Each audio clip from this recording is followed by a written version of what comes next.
Bio-Savart's law.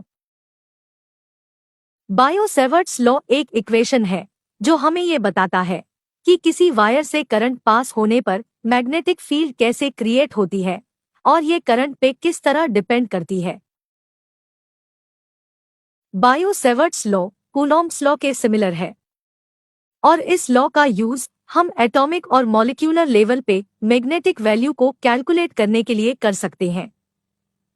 आइए इस law को एनिमेशन की मदद से समझते हैं। एनिमेशन में हम देखते हैं कि एक वायर से करंट पास हो रहा है।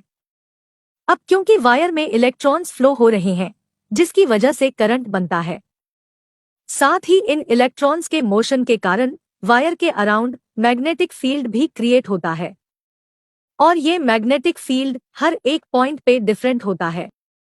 इसी मैग्नेटिक फील्ड को कैलकुलेट करने के लिए बायो-सेवर्ट्स लॉ अप्लाई किया जाता है। अब मान लेते हैं कि वायर पे एक स्मॉल सेगमेंट ए बी है जिसे हम डीएल से डिनोट करेंगे।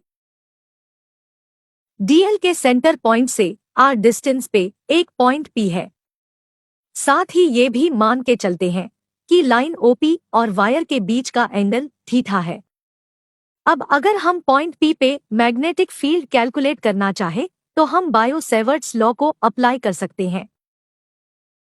बायो-सेवर्ट्स लॉ के अकॉर्डिंग पॉइंट पी पे लगने वाला मैग्नेटिक फील्ड वायर में फ्लो होने वाले करंट के डायरेक्टली प्रोपोर्शनल होगा।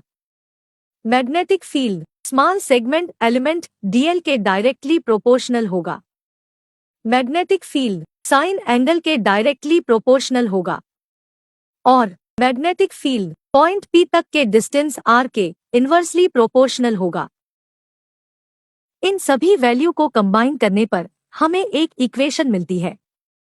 इस इक्वेशन में डायरेक्टली प्रोपोर्शनल को सिंप्लीफाई करने पर हमें एक constant value mu naught upon 4 पाई मिलता है, जिसमें म्यू नॉट की वैल्यू 4 पाई इंटू 10⁻⁻⁷ है। पी पॉइंट पे जो मैग्नेटिक फील्ड फाइंड किया गया है वो स्मॉल एलिमेंट डीएल की वजह से है। इसी कारण मैग्नेटिक फील्ड की वैल्यू भी बहुत स्मॉल है और इसे हम डी से डिनोट करते हैं। साथ ही मैग्नेटिक फील्ड एक वेक्टर क्वांटिटी है तो हम इसे कुछ इस तरह से भी रिप्रेजेंट कर सकते हैं।